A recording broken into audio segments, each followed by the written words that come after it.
What I'm in Europe to do is to be part of a film-making effort, and I want to describe the project to you a little bit, simply because it's what's on my mind, naturally.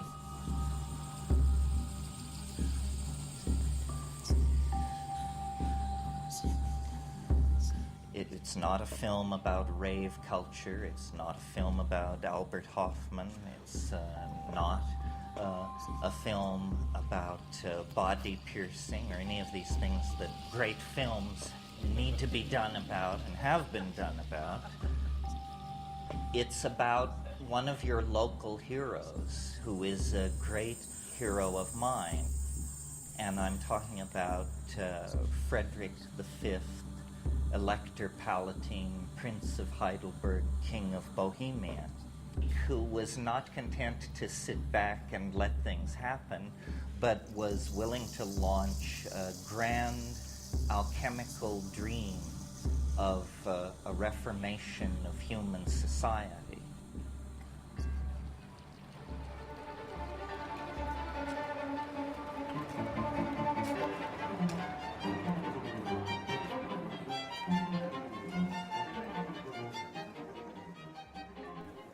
Okay, this is a prophecy in the Hermetic literature.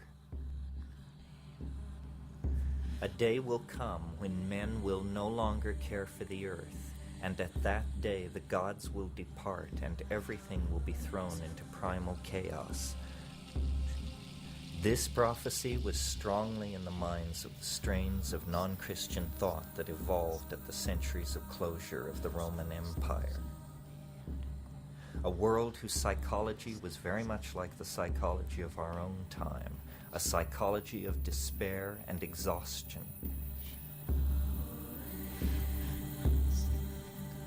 LSD was not sufficient, even coupled with rock and roll. It only brought oppression. It was like a failed alchemy. Instead of the dissolving and recrystallizing at a higher and more angelic level, thousands of prisons were built and the entire thing failed. But this spirit is the spirit of life itself, the spirit of novelty itself, and it will not be suppressed for long in any time or place.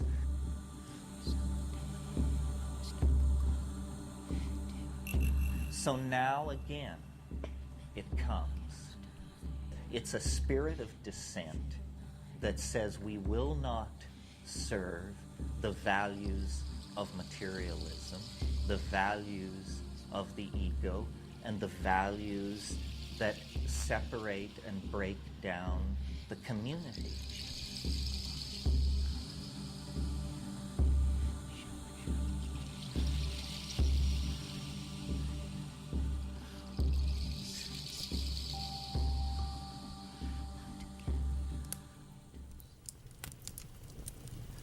In the 120 years from 1500 to the beginning of the 30 Years' War, Europe was caught in a number of conspiracies and political intrigues directed toward moving Europe toward a magical and alchemically based society.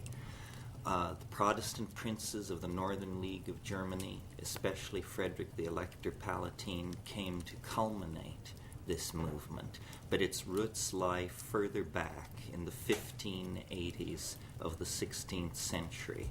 It was in this period that the English astrologer, astronomer, mathematician, navigator, and expert of espionage, John Dee, launched his famous and mysterious mission to Bohemia, a little-known incident in European history which holds clues to understanding the fate and evolution of modern science and the nature of a lost world of magical and alchemical thinking that once claimed the attention of the European imagination.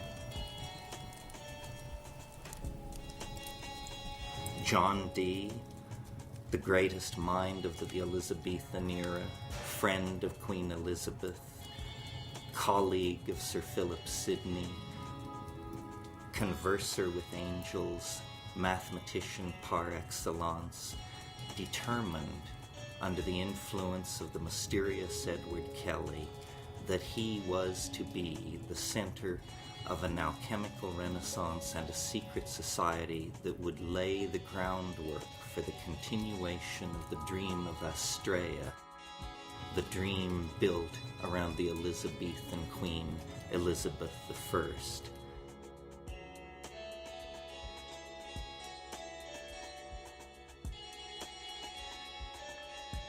He associated himself intensely with the Arthurian mythical and mystical side of the Elizabethan idea of British Empire. He was a Welshman, like the Queen he was so intensely devoted to, and like her he shared the Renaissance mood of Saturnian melancholy, a collector of books, a builder of scientific instruments, a composer of codes and ciphers, fascinated with alchemy. Dee was both the figure of the introspective melancholic and the world-planning, empire-building political visionary. Dee was under the patronage of the Earl of Northumberland, and it was Northumberland who looted the Catholic monasteries at the time of Henry VIII. We have reason to believe that John Dee had virtual carte blanche in selecting manuscripts from those libraries that interested him.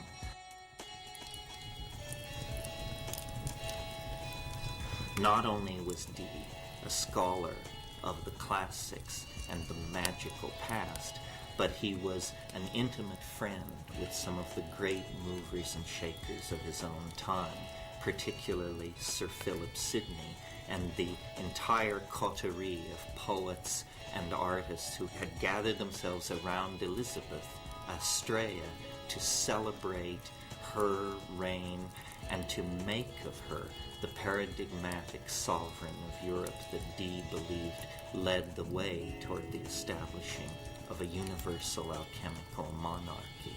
It was essentially a poetic enterprise, as alchemy always is.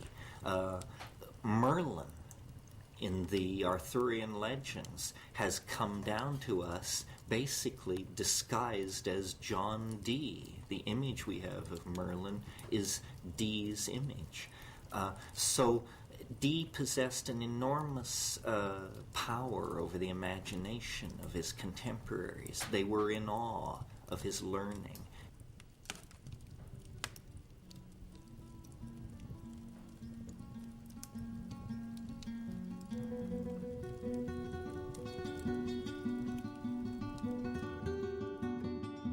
Or let my lamp at midnight hour be seen in some high lonely tower, where I may oft outwatch the bear with thrice great Hermes, or unsphere the spirit of Plato to unfold what worlds or what vast regions hold.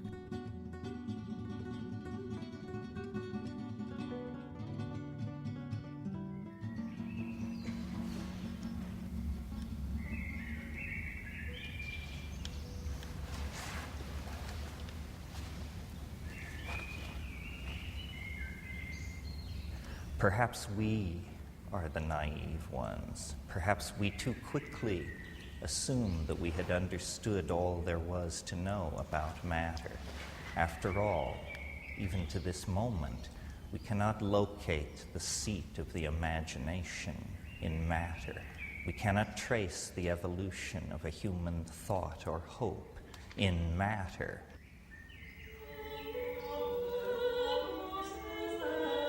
It's almost as though the alchemists, through their humility, had a deeper insight into the workings of the world than we have achieved today.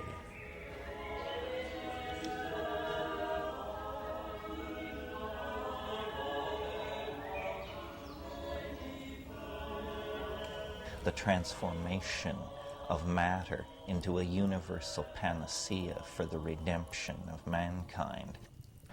This was Dee's great passion.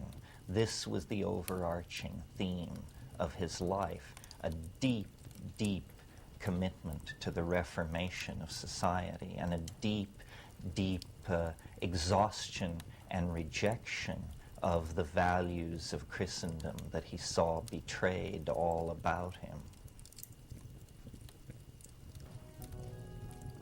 And then by distillation, and then by coagulation, and then by concentration through firing, the alchemical body is brought to completion.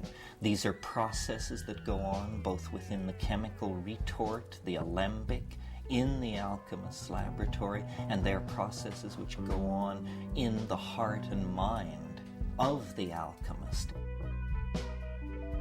One process dissolves, another process separates the dross, the gross matter, from the precious, another concentrates the subtle essence, another raises the subtle essence to another level of refinement.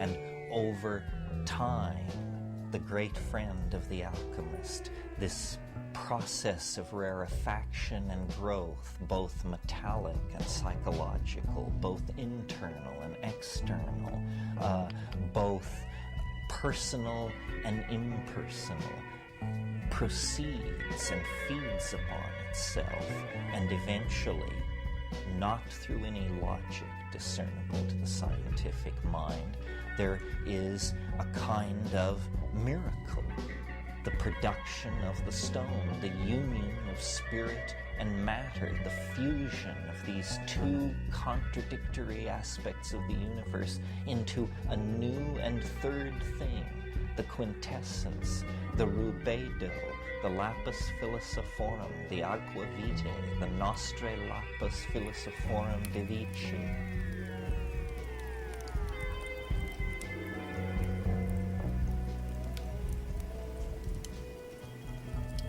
I would place Dr. D at the center of this business, and then it's a dissolve to Mortlake, 1582, the angelic encounter.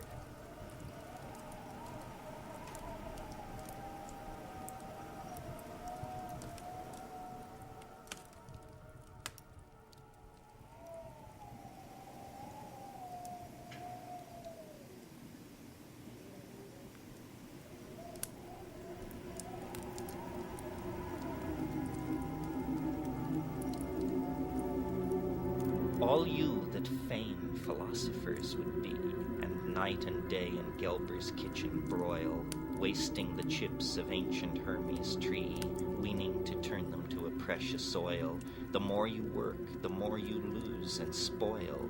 To you I say, how learned soe'er you be, go burn your books and come and learn of me. Was unusually susceptible to the claims of Edward Kelly, who came to Dee with two bona fides, a mysterious book written in hieroglyphics and a red powder which he claimed to be a partially completed approach to the alchemical elixir. With these two bits of evidence in hand, Dee fell fully under the spell of Kelly and his scrying ability. And communing with spirits and entities discerned within, he was at last obtaining entrance into the angelic realms he had so long sought.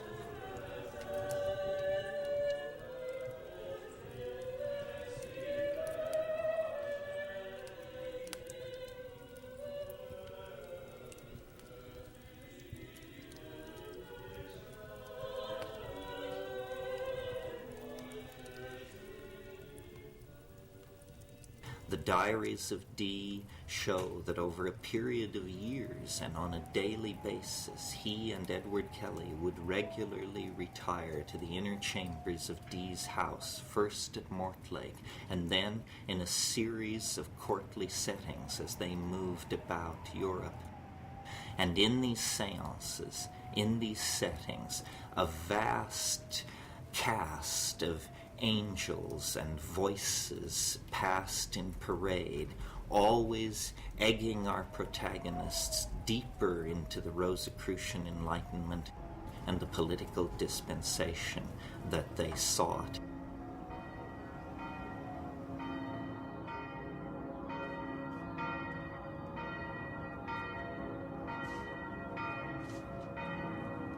In 1583, they arrived at last in Prague.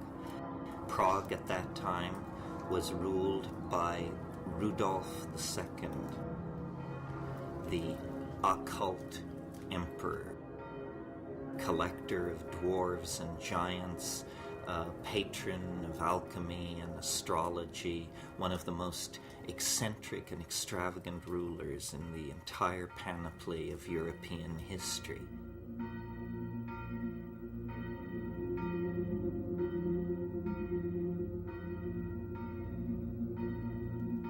And it was to Rudolf, and it was to the people around Rudolf, and the emperor's private secretary, Count Palatine Michael Meyer, it was to these established and renowned alchemists that Dee brought his plan and drew them forward toward the idea of an alchemical reformation.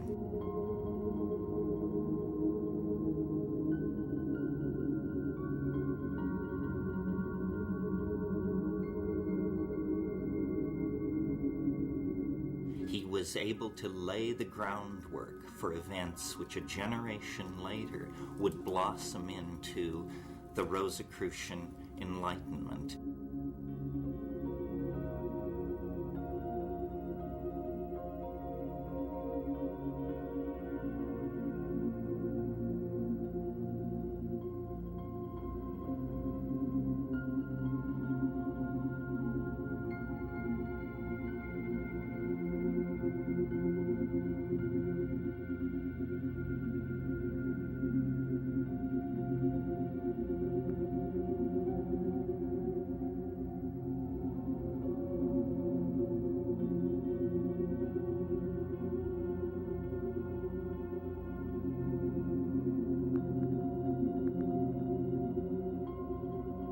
The whole of the cosmos is reflected in the mystery of man and woman, the mystery of the human mind-body interface.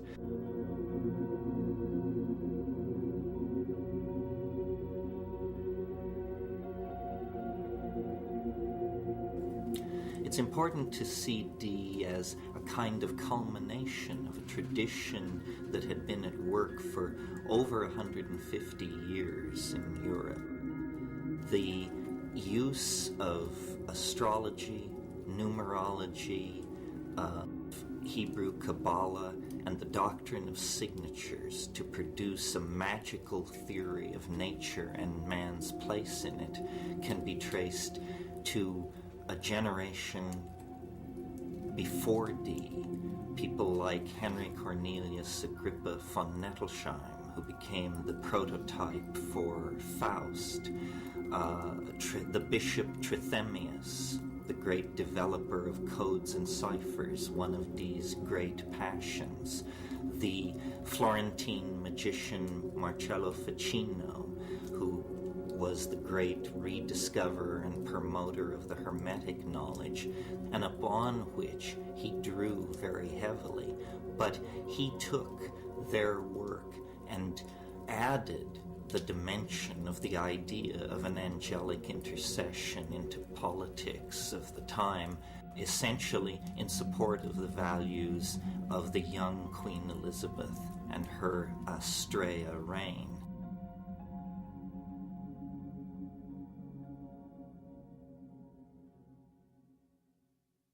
Alchemy and the history of alchemy is full of contradictions, inconsistencies, unions of opposite, if you will.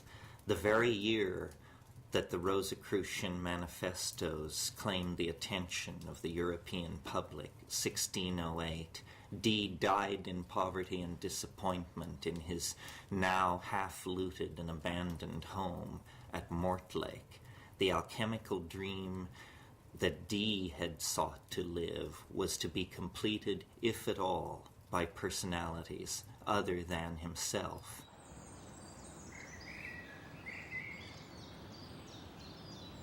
Our revels now are ended.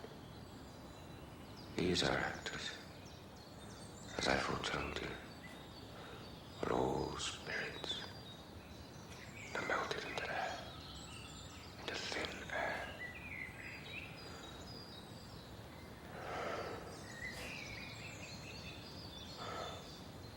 And like the baseless fabric of this vision, the cloud-capped towers, the gorgeous palaces, the solemn temples, great globe itself, yea, all which it inherit, shall dissolve, and like this insubstantial pageant fade, leave not a rack behind. We are such stuff as dreams are made on, and our little life is rounded with a sleep.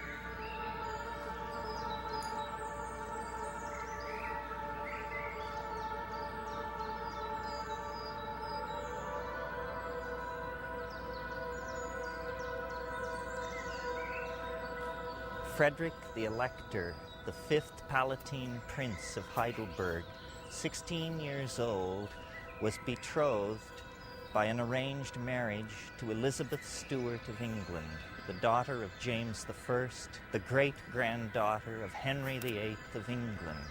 She too was but 16 years old when they were married in one of the most dramatic nuptials that London had ever witnessed.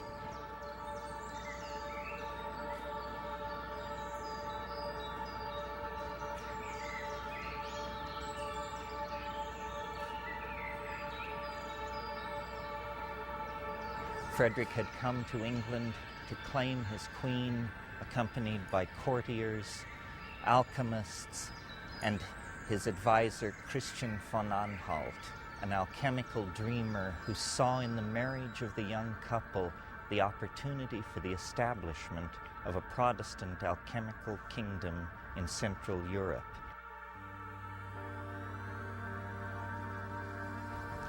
The young couple, lost in love, made their way back to Frederick's beautiful Palatinate in southern Germany, and there they intended to dwell and found a dynasty. But such was not to be.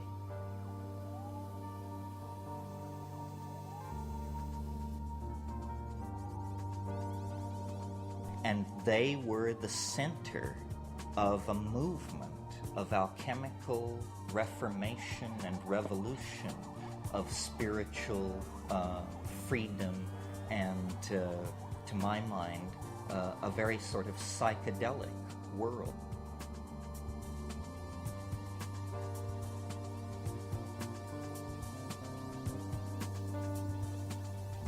A rarefaction, a good alchemical word, a rarefaction of the human imprint on this planet, a spiritualization of humanity, and a new order of mind folded in to this pair of 16-year-olds.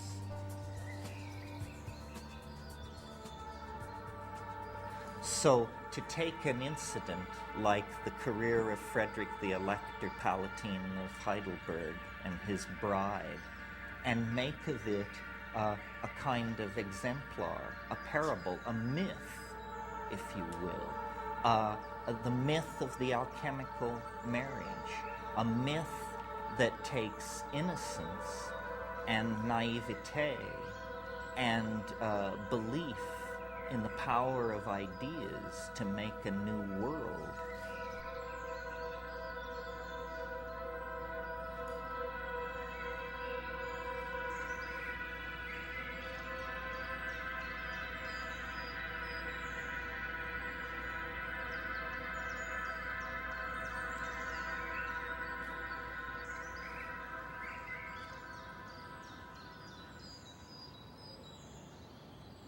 In the decades immediately before the birth of modern science, the exploration of the New World and the flowering of the alchemical imagination confronted European man with a bewildering complexification of nature.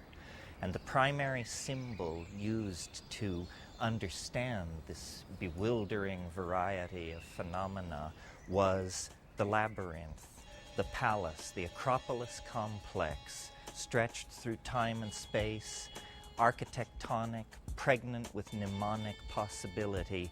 The palace, the court, became the symbol at the center of the social mandala of the European imagination, and never more so than here at Heidelberg, where Frederick and Elizabeth literalized the mnemonic and alchemical intentions of the age in a vast, sprawling complex of red sandstone cut with secret passageways, hidden doorways, and complexity found ordinarily only in the depths of the human unconscious and the alchemical imagination.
This is ground zero for the Rosicrucian Enlightenment.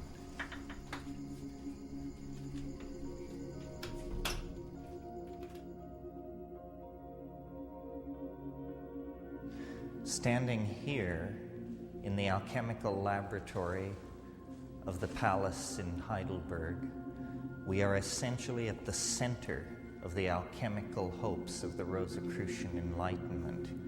It was here in the years before the adventure in Bohemia that Frederick's alchemists, astrologers, and soothsayers toiled directly under the king's observation and control. Here came Michael Meyer, Heinrich Kundrath, the great names of alchemy. It's entirely possible that John Dee was in this room. It's entirely possible that Edward Kelly stood where I am standing now. It's almost impossible to conceive of the hopes and the fantasies and the labors and the dreams that have been generated by and are centered on this room and the objects in it. This is the last alchemical laboratory in the world to fully function before the rise of modern science.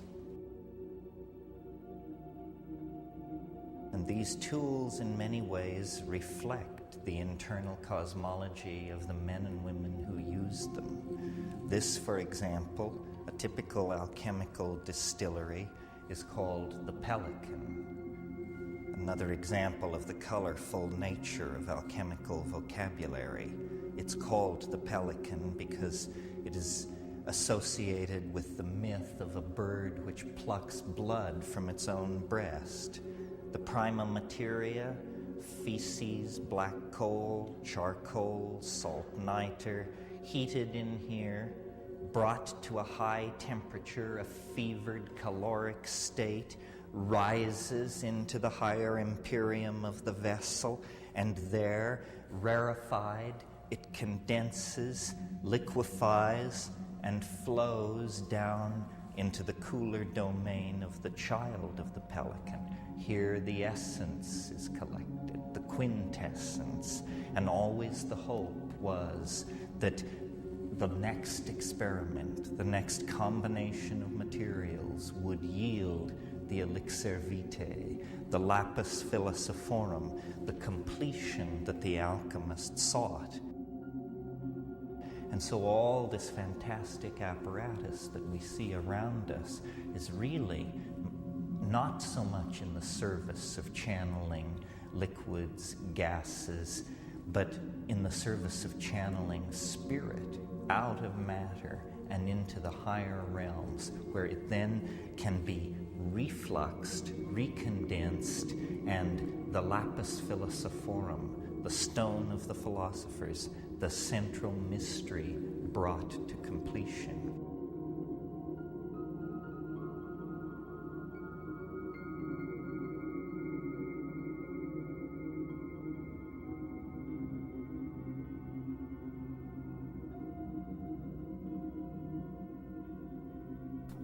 It's the self that we are trying to recover. This is lumina de lumina, the light trapped in matter, the lux natura. This is universal medicine, curing all ills. It is the answer. It is what everyone is looking for and no one can find.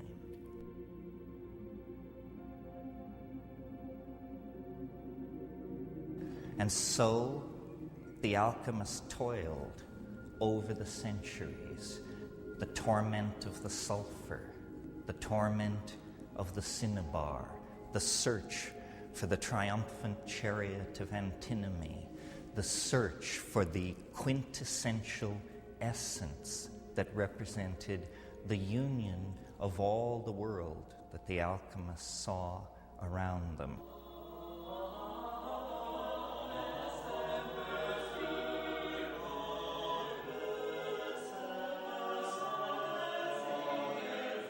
We have come to understand that the work of alchemy was not about the transmutation of crude metals into gold, but was in fact a kind of dance of the imagination in which the psychological complexes within the alchemist were mingled in an amalgam with chemical processes, creating a kind of mythology of matter, a landscape in which the green lion, the red dragon, the hermaphroditic queen, the four-headed dog were figures moving to and fro in the fevered speculations of the so-called philosophers. And the belief was that man could work with nature, a full partner with the divine process, and redeem the light fallen into matter, and in so doing, redeem himself.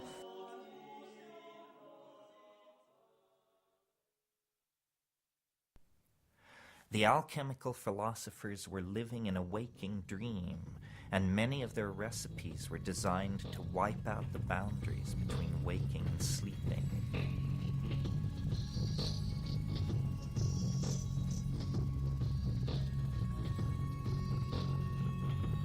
The stages in the great work, beginning in the negredo, the blackening, then the rubedo, the reddening, the citrinitas, the yellowing, the veriditas, the greening, the albedo, the whitening, and finally the purificatio.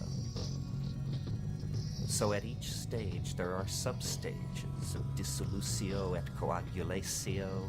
It's a melting and a recasting and a purifying of psychic contents. Images are full of ravening beasts, incestuous mother-son pairs, brother-sister pairs, hermaphrodites. All taboos are broken. This stuff just boils up from the unconscious, then is sublimed through the stages and is somehow fixed. And this fixing is the culmination of alchemy. If you bring off this trick, then you possess our stone, the philosopher's stone. the lapis, the Sophic hydrolith of the wise.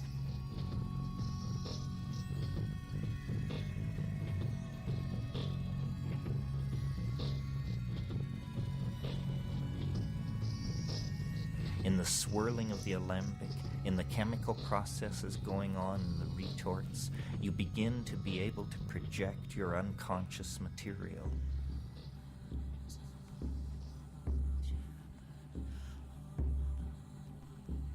We are never really able, except in the psychedelic state, to transcend the belief in the inner world and the outer world as being somehow separate.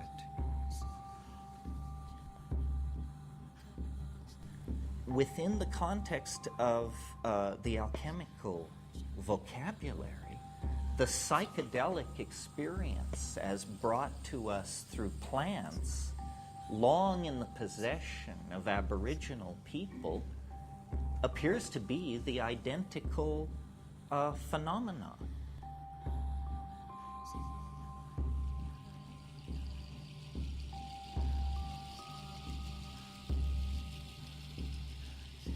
And the plants lift the imprisoning structures of the ego, and the ego flows out into the world.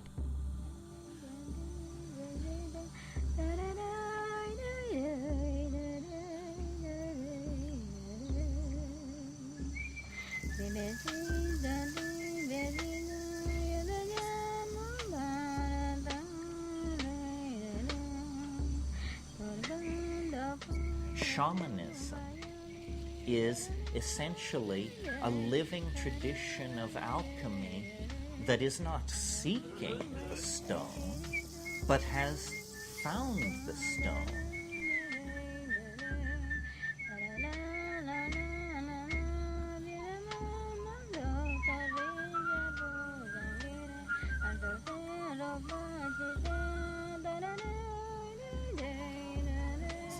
The shamans of the Amazon have attained a sufficient sophistication to explicitly understand that the vessel of alchemical transformation is the body and the head of the experience.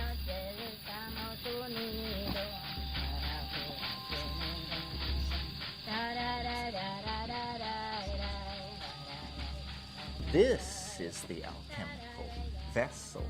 This is where you will encounter the three-headed dog and the queen dissolving in her bath and the incestuous couple that combine Sol and Luna to produce the white essence of the panacea of the universal medicine. These are psycho-mental processes.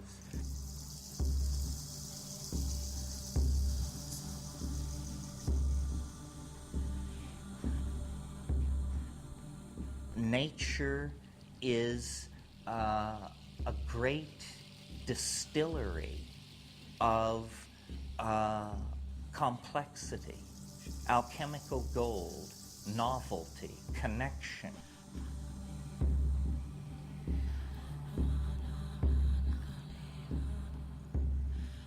We have re-understood what was forgotten during the reductionist centuries of modern science. We've re-understood that the world is one thing, and it's a living thing. It's a thing with an intent and a spirit.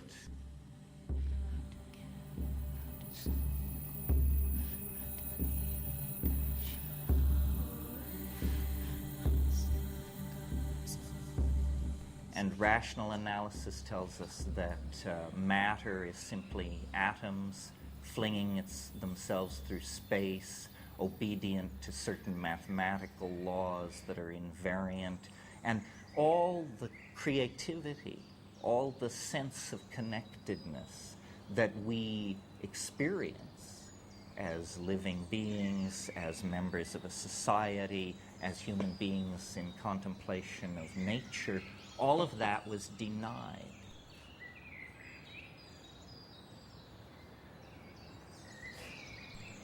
And it reaches its ultimate culmination in a statement made by Jean-Paul Sartre, the French existentialist, who said, "Nature is mute." You understand what I mean? Nature gives no clue, he tells you. Man is alone in the cosmos with his complexes and his obsessions. He confers meaning. I reject this. I think the entire message of the psychedelic experience, which is that nature seeks to communicate. All being is pregnant with language. All reality wants to include the human side of nature in its ongoing intent. One of the most famous of all alchemical axioms is "as above, so below," meaning always that in every small part of reality there is a tiny reflection of the great overstructure of reality, and in the largest structures are hidden the secrets of the smallest, and vice versa.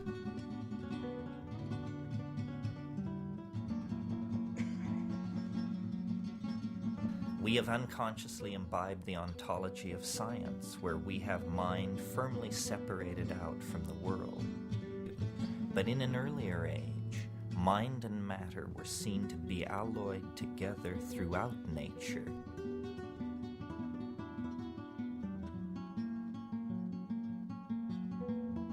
And I think it's very interesting that at this very high-tech moment in our adventure, the plants return and almost stand before us as a beacon and a promise. They stand for absolute Tao. They stand for the correct way for life to relate to its environment. If you look around you, the entire global civilization is undergoing some kind of meltdown. The planet itself is now to be seen as a kind of alchemical retort. The prima materia to be transformed are the nuclear stockpiles, the toxic waste dumps, the industrial wastelands. The I Ching says, never confront evil directly and never name it directly, because it finds weapons to defend itself. We are not an army, so our strategy must be stealth. It's an alchemical strategy. And what do I mean by stealth? I mean the house of constipated reason must be infiltrated by art, by dreamers, by vision.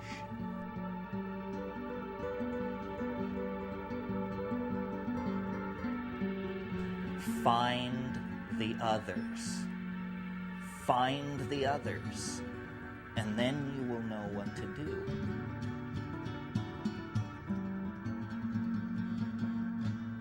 All truth which springs from the individual is subversive.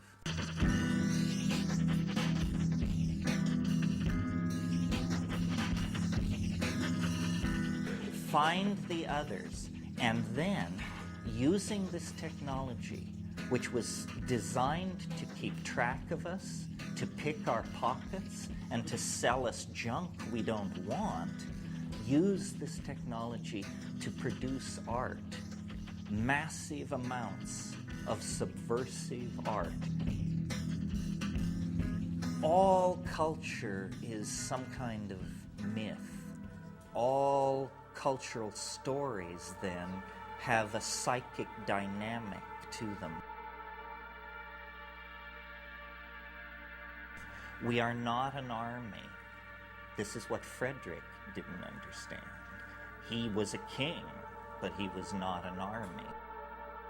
Frederick, the elector, was one of 7 electors, 7 German princes whose combined vote could choose a new emperor. The politics of the situation were not lost on Christian von Anhalt and other alchemical advisors close to the young prince.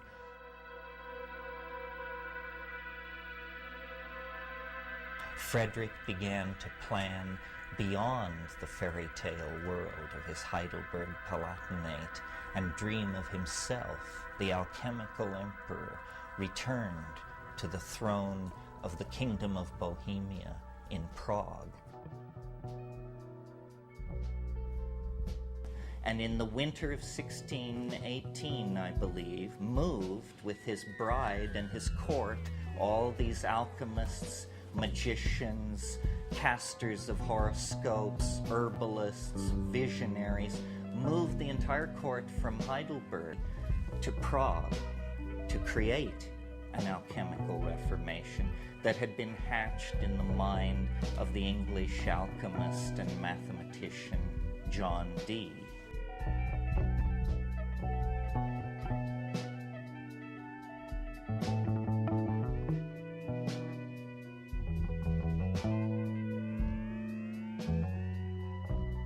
Unfortunately, the alchemical dream was not to be. Frederick's advisors had seriously misjudged the situation. James was not supporting an alchemical revolution. He was playing one side against the other, and to the idealists in Prague, such cynicism was unimaginable.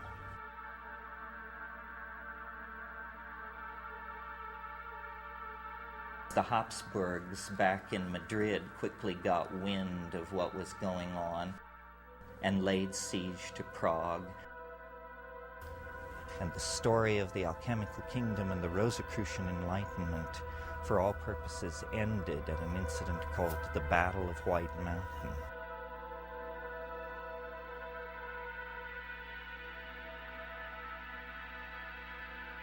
And Elizabeth fled to the Netherlands with her children. Frederick was defeated at the Battle of the White Mountain.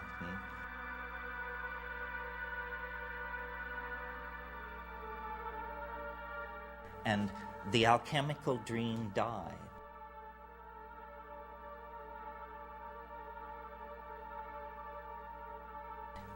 And this was really, in some sense, the beginning of the 30 Years' War.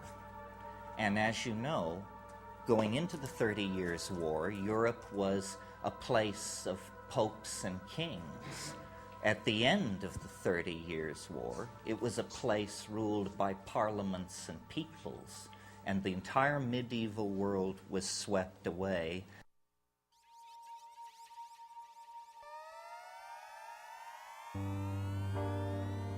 And these angel-dealing, horoscope-casting, alchemy-pursuing visionaries of this Rosicrucian Renaissance became simply objects of historical curiosity.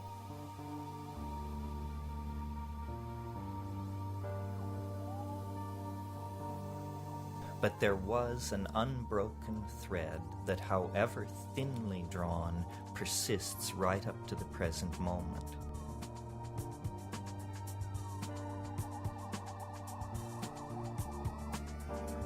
So the idea is to show the way back to the high magic of the late Paleolithic.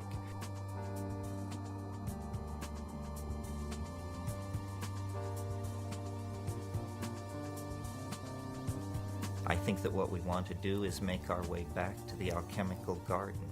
That's where our roots are. That's where meaning is. Meaning lies in the confrontation of contradiction, the coincidentia oppositorum, a rediscovery of the real ambiguity of being, a deeper possibility, a rebirth of the human spirit.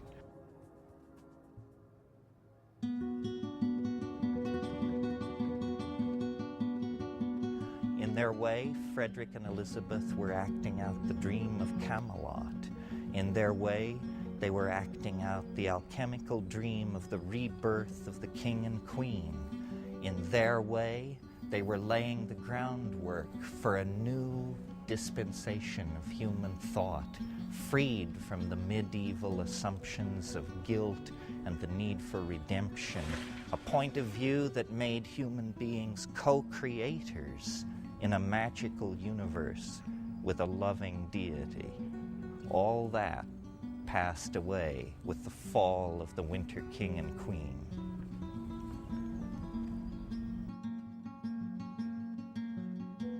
Well, until recently, I thought that that was the end of the story, but there is a coda that is amusing, if nothing else. This Habsburgian army, having laid siege and destroyed the Alchemical kingdom, began to retreat across Europe. In that Habsburgian army, there was a young soldier of fortune, only 19 years old, still wet behind the ears, happily soldiering and wenching his way around Europe, and his name was René Descartes.